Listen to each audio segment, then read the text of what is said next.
महाराष्ट्रामध्ये 50 ते 55% आसपासच मतदान झालं. एवढी जागरूकता केली होती लोकांनी विविध माध्यमातून, सोशल मीडिया असेल, टेलिव्हिजन मीडिया असेल, त्यानंतर अनेक एनजीओनी पण मतदान करा, तुमचा हक्क आहे वगैरे वगैरे एवढी मोहीम हातात घेतली होती. परंतु महाराष्ट्राच्या नागरिकांमध्ये एक निराशा पाहायला भेटली. कोणत्याही नागरिकांमध्ये अशी एक उत्साहाचं वातावरण पाहायला नाही भेटलं मतदान करायला जायचंय वगैरे वगैरे.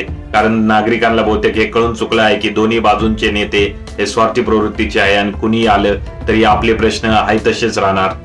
लोकशाहीचा सर्वात मोठा उत्सव जसा पूर्वी एक आनंदाने साजरा केला जात होता त्याप्रमाणे आता होत नाही. आता फक्त आपापसातले जे गट आहेत दोन्ही बाजूंचे ते एकमेकांची जिरवाजिरवी करण्यासाठीच मतदान करायला जातात व एकमेकांची कशी जिरली वगैरे या गोष्टींमध्येच राजकारण चालू आहे. त्यामुळे सामान्य नागरिक कुठेतरी या गोष्टींपासून लांबच राहणं पसंत करतो आणि त्याचमुळे मतदानाचा टक्का महाराष्ट्रामध्ये हा कमी झाला आणि